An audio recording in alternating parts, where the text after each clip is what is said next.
Depuis ce matin, tu as dû prendre au moins 100 décisions. Il y en avait maximum 10 qui étaient rationnelles. Salut, nous c'est Patrice et Christophe.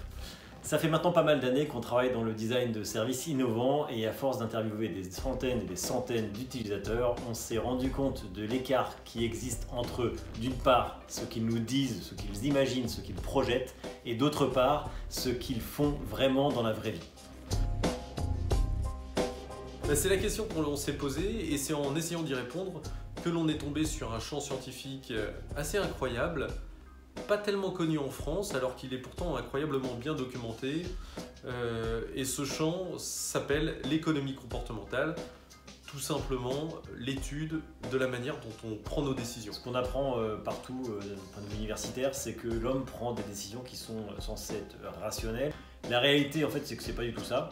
C'est qu'on prend nos décisions du quotidien en fonction de notre environnement, de notre culture, de notre perception limitée de la réalité, de nos envies du moment, de nos émotions. Et ça joue bien plus dans nos décisions que la rationalité en tant que telle.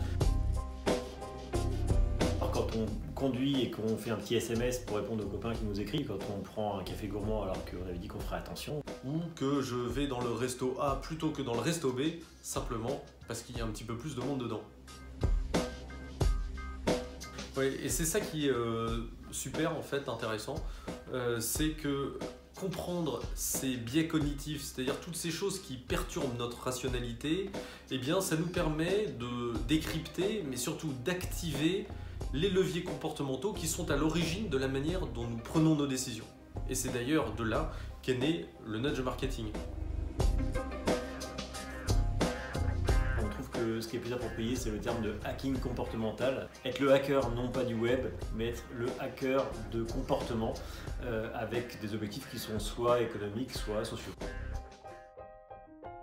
Les champs d'application d'ailleurs sont potentiellement énormes. On peut parler de l'UX des sites internet ou des applications, on peut parler de l'efficacité commerciale des équipes de vente, on peut également imaginer des applications dans le domaine RH, dans le domaine de la prise de décision, dans tous les domaines sociaux au sens large, puisque à partir du moment où on a de l'humain, eh bien, ça veut dire qu'il y a des biais, et puis s'il y a des biais, ça veut dire qu'il y a des leviers potentiellement activables. C'est sur ce genre de thème que l'on intervient avec Christophe, alors à la fois pour faire des conférences et en même temps pour faire des ateliers de travail, pour aider les équipes à identifier justement les bons leviers à activer pour encourager certains comportements. L'économie comportementale, les nudges, peuvent vous aider à renforcer votre business ou simplement améliorer votre vie au quotidien. À bientôt! À bientôt!